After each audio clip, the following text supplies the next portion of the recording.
السلام علیکم ورحمۃ اللہ وبرکاتہ نحمدہ ونصلی علی رسولہ الکریم اما بعد فاعوذ باللہ من الشیطان الرجیم بسم اللہ الرحمن الرحیم۔ سورہ مائدہ آیت نمبر 109۔ اللہ تبارک و تعالیٰ فرماتے ہیں یوما اس دن جمع کرے گا اللہ اور رسولہ سب رسولوں کو، فیقولو پھر وہ کہے گا ماذا کیا اجب تمہیں جواب دیا گیا، قالو تو وہ سب کہیں گے لا علم نہیں ہے علم کچھ بھی لنا ہمیں، انکا بے شک تو ہی علام الغیوب خوب جاننے والا ہے غیب کی باتوں کا۔ اللہ تبارک و تعالیٰ نے سورہ مائدہ میں شروع میں احکام بیان کیے، مختلف طرح کے احکام و مسائل بیان کرنے کے بعد، کچھ دینی مسائل بیان کرنے کے بعد، یہاں آخر میں قیامت کے کچھ احوال اللہ تبارک و تعالیٰ ذکر کر رہے ہیں کہ جو احکامات تمہیں بیان کیے گئے، تمہیں حکم دیا گیا جن باتوں کے کرنے کا اور جن چیزوں سے تمہیں باز رہنے کا حکم دیا گیا ہے، اگر تم نے ان کا ارتکاب کیا تو قیامت کے دن جو تمہارا محاسبہ ہونا ہے، جن سوالات کا جو ہے تمہیں سامنا کرنا ہے، پھر ان کے لیے تم تیار رہنا۔ تو یہاں پر اللہ تبارک و تعالیٰ قیامت کے دن جو محاسبہ ہوگا، رسولوں سے جو سوالات ہوں گے، ان کا ذکر کر کے دراصل امت کو متنبہ کر رہے ہیں کہ جب رسولوں سے جب سوال جو ہے اللہ تبارک و تعالیٰ کے سوالات سے رسول نہیں بچ سکتے تو تم کون ہو جو ان سوالات سے بچ سکتے ہو، تو وہاں پر تمہارا بھی محاسبہ ہر صورت ہوگا۔ اور انبیاء سے سوال در حقیقت امتوں کی ڈانٹ ڈپٹ کے لیے بھی اور ملامت کے لیے بھی ہوگا۔ یہ ایسے ہی ہے کہ جیسے اللہ تبارک و تعالیٰ فرماتے ہیں 30ویں پارے میں کہ وَإِذَا الْمَوْءُودَةُ سُئِلَتْ، کہ اس دن قیامت کے دن اس بچی سے سوال کیا جائے گا جس کو زندہ درگور کر دیا گیا۔ تو زندہ درگور وہ خود تو نہیں ہوئی تھی، اس کو کسی نے کیا تھا، لیکن سوال اللہ تبارک و تعالیٰ اس بچی سے کریں گے۔ تو یہ در حقیقت یہ مجرم کو شرمندہ کرنے کے لیے اللہ تعالیٰ جو ہے اس مظلوم بچی سے سوال کریں گے۔ تو رسولوں سے سوال کرنے کا بھی مقصد یہی ہوگا کہ رسول تو معصوم عن الخطا ہیں، ان سے سوال کر کے در حقیقت ان کی امتوں کو اللہ تبارک و تعالیٰ ڈرا رہے ہیں کہ اس محاسبے کے لیے اپنے آپ کو تیار رکھو جو اللہ تبارک و تعالیٰ قیامت کے دن تم سے سوال کریں گے۔ ان سوالوں کے لیے اپنے آپ کو تیار رکھو اور رسول جو پیغام لے کر آئے تھے اس پیغام کو مان لو اور اللہ تبارک و تعالیٰ کے نازل کردہ احکامات کو تسلیم کرو اور جن چیزوں سے اسے روکا ہے ان سے رک جاؤ۔ تو یہاں پر اللہ تعالیٰ پوچھیں گے فَيَقُولُوا مَاذَا أُجِبْتُمْ، کہ تمہیں کیا جواب دیا گیا۔ تو سوال یہ پیدا ہوتا ہے کہ رسولوں سے یہ سوال کیوں کیا جائے گا، حالانکہ اللہ تبارک و تعالیٰ تو یہ جانتے ہیں کہ کیا انہیں جواب دیا گیا۔ اللہ تعالیٰ تو علام الغیوب ہے، جیسا کہ اس آیت کے آخر میں بھی رسولوں کا یہی جواب ہوگا۔ تو یہ سوال جو ہے رسولوں سے اس لیے کیا جائے گا کہ تاکہ مجرم جو ہیں ان پہ فرد جرم عائد ہو جائے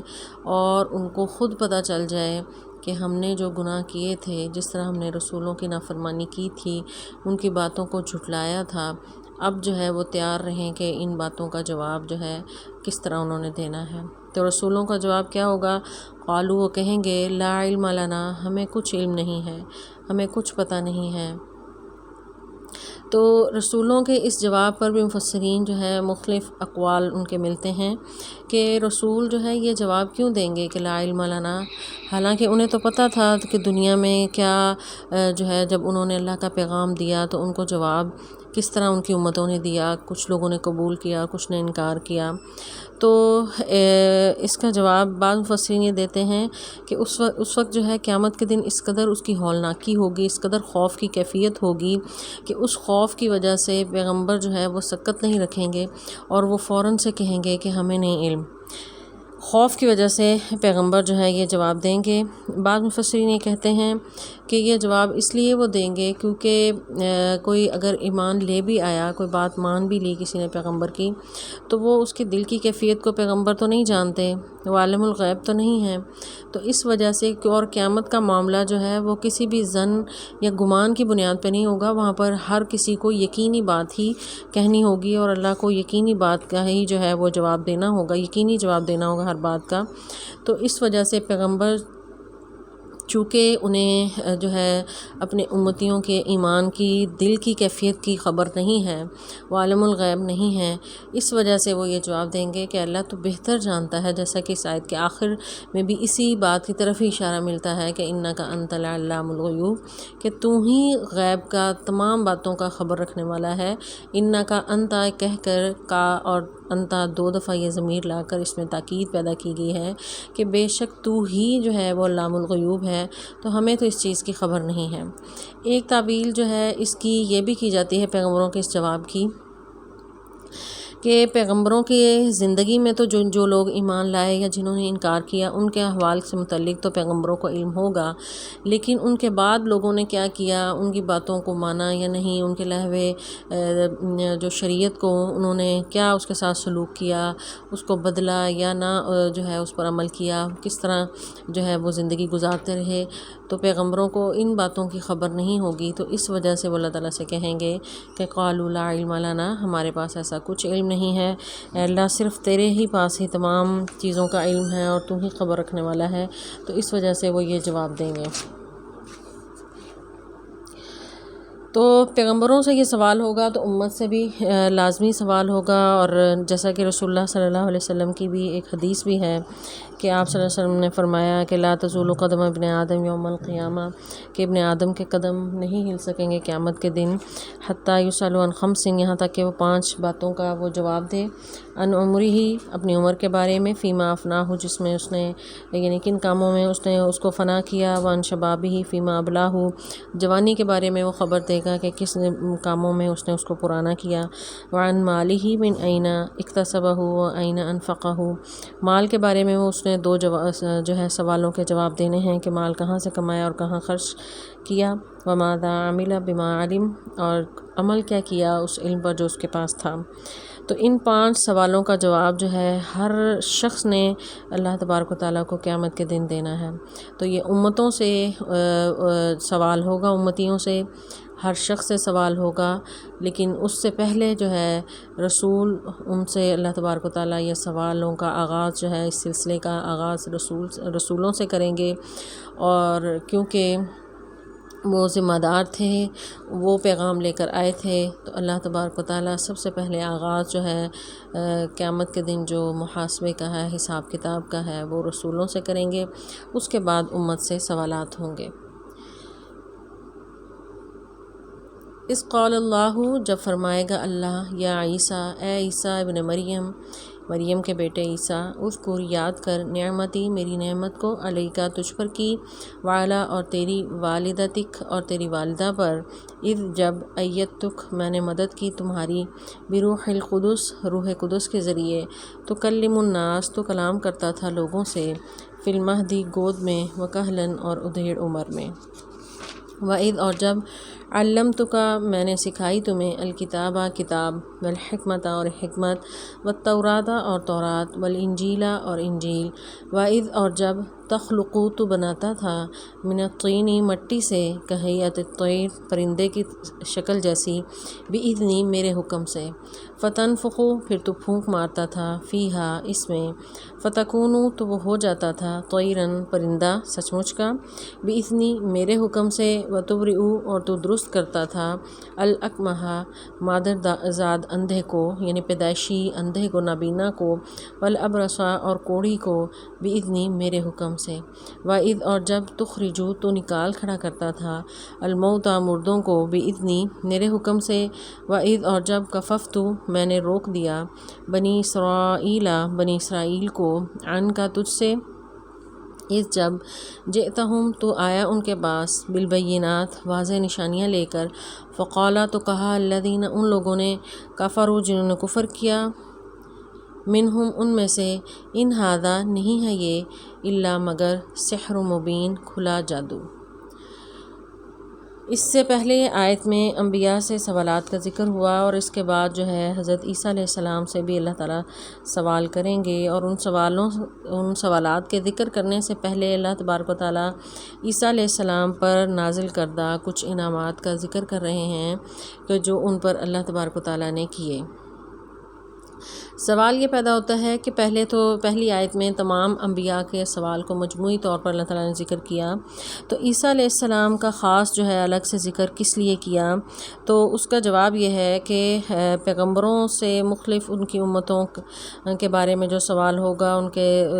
جو امتی جو سرکش تھے ان کو ڈانٹنے یا ملامت کرنے کے لیے تو سوال ہوگا ہی، لیکن سب سے زیادہ ملامت کے لائق جو ہیں نصارہ ہیں، کیونکہ انہوں نے عیسیٰ علیہ السلام کو اللہ کا بیٹا قرار دیا اور ان کی والدہ کو نعوذ باللہ اللہ کی بیوی قرار دیا۔ تو یہ بہت بڑی گستاخی تھی اللہ کی ذات کے بارے میں، تو اس لیے اللہ تبارک و تعالیٰ سوال کریں گے خاص طور پر عیسیٰ علیہ السلام سے کہ کیا تو نے ان کو کہا تھا کہ مجھے جو ہے یعنی تمہیں میرا بیٹا قرار دیں اور تیری والدہ کو جو ہے میری بیوی قرار دیں؟ تو اس قدر سخت سوالات سے پہلے اللہ تبارک و تعالیٰ عیسیٰ علیہ السلام پر اپنے خاص انعامات کا ذکر کر رہے ہیں کہ اس کا مقصد جو ہے ان انعامات کے ذکر کرنے کا عیسائیوں کے ان تمام عقائد کا رد کرنا ہے جو عیسیٰ علیہ السلام کے متعلق انہوں نے گھڑ رکھے تھے۔ تو انعامات جو اللہ تعالیٰ نے بیان کیے ہیں وہ کیا ہیں کہ اذکر نعمتی علیک وعلی والدتک، جو انعامات کیے تجھ پر اور تیری والدہ پر۔ عیسیٰ علیہ السلام کا قرآن پاک میں جہاں پر بھی اللہ تعالیٰ نے ذکر کیا ہے تو ساتھ ان کی والدہ کا ذکر لازمی کیا ہے، کیونکہ وہ بن باپ پیدا ہوئے تھے، تو اس لیے والدہ کا ذکر کر کے اللہ تبارک تعالیٰ خاص طور پر یعنی یہ بتاتے ہیں کہ ان کی پیدائش جو ہے ایک غیر معمولی واقعہ تھا، غیر فطری طریقے سے ہوئی، اور جو ہے اس وجہ سے ان کی والدہ کا ذکر جو ہے خاص طور پر ساتھ ہی ہے۔ تو اللہ تعالیٰ فرماتے ہیں کہ سب سے پہلا انعام کیا تھا؟ ایدتک بروح القدس، روح قدس کے ذریعے تمہاری مدد کی۔ تو روح قدس کے ذریعے مدد کیسے کی تھی؟ یہ اللہ تعالیٰ نے پہلا احسان جو ذکر کیا ہے کہ بغیر باپ کے وہ روح پھونکی گئی مریم علیہ السلام کے بدن میں، اور جس کے نتیجے میں ان کا حمل ٹھہرا عیسیٰ علیہ السلام کا، اور پھر جو ہے روح القدس کے ذریعے جو ہے یعنی اللہ تبارک و تعالیٰ نے ان کی مدد کی، پیدائش کے وقت بھی اللہ تعالیٰ نے مدد کی، اور جو ہے یعنی پھر آگے دوسرے انعام کا ذکر کیا کہ تکلم الناس فی المہد وکہلا، اور تو لوگوں سے بات کرتا تھا بالکل جو ہے مہد کہتے ہیں ماں کی گود کو، تو ماں کی گود کا بچہ جو ہے وہ کبھی بھی گفتگو نہیں کرتا۔ تو یہ ایک بڑا غیر معمولی جو ہے یہ معجزہ تھا عیسیٰ علیہ السلام کا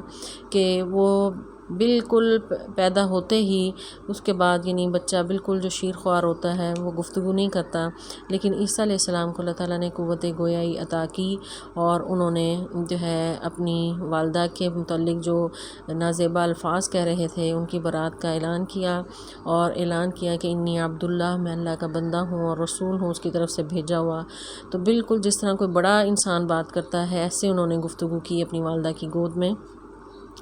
تو اس احسان کا اللہ تبارک و تعالیٰ ذکر کر رہے ہیں، اس انعام کا، اس معجزے کا، وکہلا، اور ادھیڑ عمر میں۔ ادھیڑ عمر میں بولنے کا جو ہے احسان اللہ تبارک و تعالیٰ کیوں ذکر کر رہے ہیں، اس معجزے کا ذکر کس وجہ سے کر رہے ہیں کہ ادھیڑ عمر میں کوئی بھی شخص بولتا ہے تو یہ غیر معمولی تو نہ ہوا؟ تو اس کا جواب مفسرین یہ دیتے ہیں کہ یہ معجزہ اس حوالے سے ہے کہ ادھیڑ عمر ابھی حضرت عیسیٰ کی نہیں آئی تھی، ابھی بالکل جوانی میں اللہ تبارک و تعالیٰ نے انہیں دنیا سے اٹھا لیا پورے وجود کے ساتھ۔ تو اللہ تبارک و تعالیٰ انہیں معجزانہ طور پر دوبارہ دنیا میں نازل کریں گے قیامت سے پہلے، جس طرح کہ ہمارا مسلمانوں کا یہ عقیدہ ہے، اور پھر وہ یہاں پر آ کر جو ہے ایک نارمل زندگی گزاریں گے، اور پھر ادھیڑ عمر میں بھی اسی طرح ہی بات کریں گے جس طرح جو ہے کوئی کرتا ہے۔ تو یہ بھی ایک بڑا معجزانہ ہی جو ہے ان کی واپسی ہے، ان کا اٹھایا جانا بھی کسی معجزے سے کم نہیں، اور ان کا دوبارہ آنا بھی ایک بہت بڑا معجزہ ہے۔ تو اس لیے اللہ تبارک تعالیٰ نے ذکر کیا کہ وہ گود میں بھی بات کرتے تھے اور ادھیڑ عمر میں بھی بات کرتے تھے، تو ان کا یہ کلام کرنا جو ہے یہ ایک جو ہے وہ اللہ تبارک و تعالیٰ سے عطا کردہ معجزہ تھا، اور لوگوں کو حیران کرنے والی چیز تھی، اور اللہ تعالیٰ نے یہ حضرت عیسیٰ علیہ السلام کو عطا کیا۔ عیسیٰ علیہ السلام کے کلام کا خاص طور پر ذکر اس لیے بھی کیا گیا ہے کہ بچپن سے لے کے جوانی تک جو ابھی تک انہوں نے زندگی گزاری تھی، تو وہ ان کے کلام کرنے پر بہت ہی انہیں جو ہے وہ اللہ تبارک و تعالیٰ نے انہیں اب جو ہے وہ ملکہ عطا کیا تھا کہ بہت ہی زبردست کلام کرتے تھے، متاثر کن کلام کرتے تھے کہ سننے والا جو ہے ان کی بات جو ہے وہ ماننے پر مجبور ہو جاتا تھا۔ یہی ان کی خصوصیت کی وجہ سے، خوبی کی وجہ سے یہود جو ہیں ان سے نالاں تھے کہ لوگ جو ہیں ان کی طرف کھنچے چلے آ رہے ہیں، اور ان کے خلاف انہوں نے پھر طرح طرح کی سازشیں کی۔ تیسرا احسان جو اللہ تعالیٰ ذکر کر رہے ہیں وہ یہ ہے کہ وَإِذْ عَلَّمْتُكَ، میں نے تجھے سکھائی الکتاب کتاب، والحکمت اور حکمت، والتوراۃ اور تورات، والانجیل اور انجیل۔ عیسیٰ علیہ السلام کو اللہ تبارک و تعالیٰ نے نہ صرف ان کے اوپر اپنی نازل کردہ کتاب جو انجیل تھی وہ سکھائی، اس کے ساتھ ساتھ موسیٰ علیہ السلام پر نازل کردہ کتاب تورات بھی ان کو سکھائی، اس کے ساتھ ساتھ حکمت کی باتیں اور کتاب جو ہے یعنی اللہ تبارک و تعالیٰ نے عیسیٰ علیہ السلام کو سکھائی، تو یہ بھی کسی معجزے سے کم نہیں تھا۔ تو اللہ تبارک و تعالیٰ نے اس کا بھی جو ہے وہ ذکر کیا ہے کہ ہم نے تمہیں سکھایا۔ تو یہ جو ہے اللہ تعالیٰ کا احسان ہے اور کسی معجزے سے کم نہیں ہے کہ اللہ تعالیٰ جو ہے انہیں کلام کرنا بھی سکھایا، اور اس کے ساتھ جو ہے ایک معجزانہ کلام بھی عطا کیا، اور انہیں تورات اور انجیل جو ہے ان دونوں کا علم جو ہے انہیں دیا۔ وَإِذْ، اور جب تخلقو، تو بناتا تھا، تخلقو خلق کا معنی ویسے تو پیدا کرنا ہے، یہ اللہ کے لیے لفظ بھی استعمال ہوتا ہے، لیکن جب کہ کسی بندے کے لیے استعمال ہوتا ہے تو اس کا معنی پھر وہ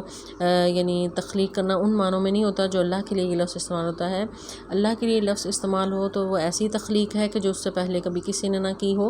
لیکن جب انسان کے لیے یہ لفظ استعمال ہوتا ہے تو اس سے مراد جو ہے وہ بنانا ہے۔ تو تخلقو جب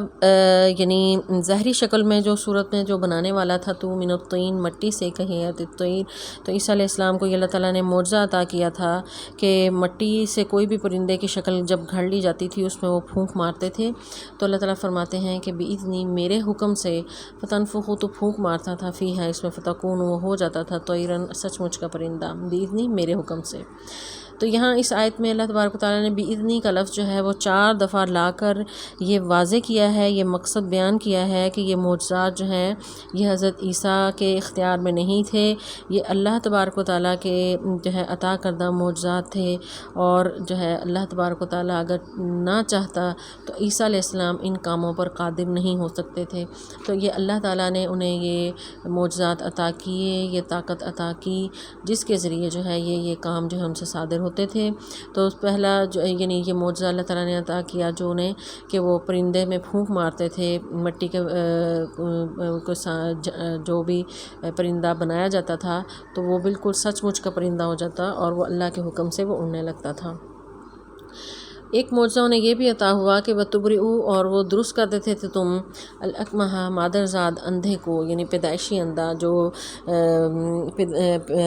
پیدائشی اندھا یا کوڑی ہوتا تھا اس کو بھی ان پر ہاتھ پھیرتے تھے تو اس سے جو ہے وہ بالکل تندرست ہو جاتا تھا۔ تو یہ بھی عیسیٰ علیہ السلام کو اللہ تعالیٰ نے معجزہ عطا کیا۔ تو اس کے ساتھ بھی اللہ تعالیٰ نے بِإِذْنِی کا حکم جو ہے لفظ لے کر آئے ہیں کہ میرے حکم سے وہ ٹھیک ہوتا تھا۔ تو عیسیٰ علیہ السلام، ہر نبی کو اللہ تعالیٰ نے جو معجزات عطا کیے ہیں وہ اس دور کے تقاضوں کے مطابق ہوتے ہیں۔ عیسیٰ علیہ السلام کے دور میں یونانی طب جو ہے وہ بہت زیادہ اس کا چرچا تھا، تو اس حوالے سے ہی انہیں معجزات عطا ہوئے کہ انہیں بڑا فخر تھا اپنے طب پر۔ تو اللہ تبارک و تعالیٰ نے عیسیٰ علیہ السلام کو یہ معجزہ عطا کیا کہ وہ ہاتھ پھیرنے سے جو ہے وہ پیدائشی اندھے اور کوڑی کو جو ہے وہ تندرست کر دیتے تھے۔ تو یہ اللہ تبارک و تعالیٰ نے انہیں معجزہ عطا کیا تھا۔ تو ہاتھ پھیرنے کو جو ہے وہ مسح کہتے ہیں، اسی سے ہی جو ہے عیسیٰ علیہ السلام کا جو ہے ایک لقب مسیح بھی ہے۔ وَإِذْ، اور جب تخرجو، تو نکال کھڑا کرتا تھا الموتیٰ، مردوں کو، بِإِذْنِی، میرے حکم سے۔ عیسیٰ علیہ السلام کو ایک اور معجزہ یہ بھی عطا ہوا کہ وہ مردوں کو اللہ کے حکم سے زندہ کر دیتے تھے۔ ایسا نہیں تھا کہ وہ ہر ایک کو جس کو چاہے وہ مردوں کو اٹھا دیتے تھے۔ تو اللہ تبارک و تعالیٰ نے انہیں یہ ایک معجزہ یہ بھی عطا کیا تھا کہ جس پر اللہ کا حکم ہوتا تھا اس مردے کو جو ہے وہ زندہ کر دیتے تھے۔ تو یہ بھی جو ہے ایک بہت ہی حیران کن معجزہ جو ہے اللہ نے انہیں عطا کیا تھا۔ اور ایک اور احسان جو ہے اللہ تعالیٰ یہاں پر ذکر کر رہے ہیں، اور جب کففتُ، میں نے روک لیا، بنی اسرائیل، بنی اسرائیل کو، عن کا، تجھ سے، اس جب جئتہم تو آیا ان کے پاس بالبینات واضح نشانیاں لے کر۔ عیسیٰ علیہ السلام بنی اسرائیل کے پاس جب واضح نشانیاں یعنی یہ تورات اور انجیل جو انہیں اس کا علم اللہ نے عطا کیا وہ لے کر آئے، اور واضح نشانیاں یہ جو اوپر ذکر ہوئی ہیں جو اللہ نے انہیں معجزات عطا کیے تھے کہ مٹی کے پرندے کو زندہ جو ہے وہ کر دیتے تھے اللہ کے حکم سے پیدائشی اندھے اور کوڑھی کو بالکل صحیح کر دیتے تھے، مردوں کو زندہ کر دیتے تھے اللہ کے حکم کے ساتھ۔ اور اس کے علاوہ ایک اور معجزہ جو ہے اللہ تبارک تعالیٰ نے ایک اور جگہ ذکر کیا ہے کہ وہ یہ بھی تھا کہ لوگوں کو یہ بتا دیتے تھے کہ گھروں میں وہ کیا کھا کر آئے اور کتنا ان کے گھروں میں باقی جو ہے وہ موجود ہے۔ سورہ آل عمران میں اس معجزے کا بھی ذکر کیا ہے۔ تو یہ معجزات جب حضرت عیسیٰ علیہ السلام نے بنی اسرائیل کے سامنے جو ہے وہ ان کے سامنے رکھے، اللہ تعالیٰ نے جو انہیں عطا کیے تھے، تو بجائے اس کے کہ وہ نبی کے معجزات پر ایمان لاتے ہوئے حضرت عیسیٰ پر ایمان لے آتے، تو انہوں نے حضرت عیسیٰ علیہ السلام کی مخالفت کی، ان کی والدہ پر الزامات لگائے، حضرت عیسیٰ علیہ السلام کو برا بلا کہا اور ان کی تکذیب کی۔ تو اللہ تعالیٰ فرماتے ہیں فقال الذین کفروا، تو کافر جو لوگ ہیں جن کی نصیب میں نہیں ایمان لانا، منہم ان میں سے ان ھذا الا سحر مبین، تو ان کا وہی جواب تھا جو ہر نبی کو جواب دیا جاتا تھا کہ معجزات کو کھلا جادو کہا جاتا تھا۔ تو ان لوگوں نے بھی حضرت عیسیٰ علیہ السلام کو یہی کہا کہ یہ بالکل کھلا جادو ہے، جس طرح موسیٰ علیہ السلام کو اللہ تعالیٰ نے عصا عطا کیا تھا، ید بیضا کا معجزہ عطا کیا تھا، تو فرعون نے بھی انہیں سحر مبین ہی کہا تھا۔ اور اسی طرح ان بنی اسرائیل نے حضرت عیسیٰ علیہ السلام کے ان معجزات کو سحر مبین کہا، اور اسی طرح اہل مکہ نے رسول اللہ صلی اللہ علیہ وسلم جب قرآن لے کر آئے تو اس قرآن جو کہ زندہ معجزہ ہے اور اس کو سمجھنے سے وہ لوگ قاصر تھے اور اس کلام پر طرح طرح کے الزامات لگاتے تھے، انہوں نے بھی یہی کہا کہ یہ سحر مبین لے کر کوئی ایسا جادو لے کر آیا کہ جو ہے وہ باپ کو بیٹے کے ساتھ نہیں رہنے دیتا، بیٹا باپ کا دشمن ہو جاتا ہے۔ تو اس طرح یعنی ہر کافر قوم نے، ہر نافرمان قوم نے اپنے نبی پر یہی الزام لگایا، اور بجائے اس کے کہ معجزات کو مانتے اور معجزات پر یقین رکھتے اور نبی کی جو ہے وہ ان معجزات کے سامنے لانے کے بعد ان پر ایمان لاتے اور ان کی اطاعت کرتے، تو اس کی بجائے انہوں نے سیدھا ان پر الزام لگایا، انکار کیا، کفر کیا اور انہیں سحر مبین کہا۔ تو یہ جو ہے بنی اسرائیل نے بھی اسی طرح ہی جو ہے یہ حرکت کی، اور یہ حرکت جو ہے سراسر حسد کی بنیاد پر تھی، اور وہ جو ہے ہر صاحب نعمت سے وہ لوگ حسد کرتے تھے۔ عیسیٰ علیہ السلام سے بھی انہوں نے حسد کیا، اور اس سے پہلے بھی انبیاء کی تکذیب کرتے رہے، تو عیسیٰ علیہ السلام کی انہوں نے تکذیب کی، تو یہ اللہ تبارک و تعالیٰ نے ذکر کیا ہے عیسیٰ علیہ السلام کے ان انعامات کا ذکر کیا آگے۔ اس کے بعد جو ہے قیامت کے دن جو حضرت عیسیٰ علیہ السلام سے سوالات ہوئے تو اس سورہ کی آخری آیات میں ان سوالات کا ذکر کیا ہے۔ اللہ تعالیٰ سے دعا ہے کہ اللہ تعالیٰ ہمیں صحیح قرآن کی سمجھ عطا فرمائے۔ السلام علیکم ورحمۃ اللہ وبرکاتہ۔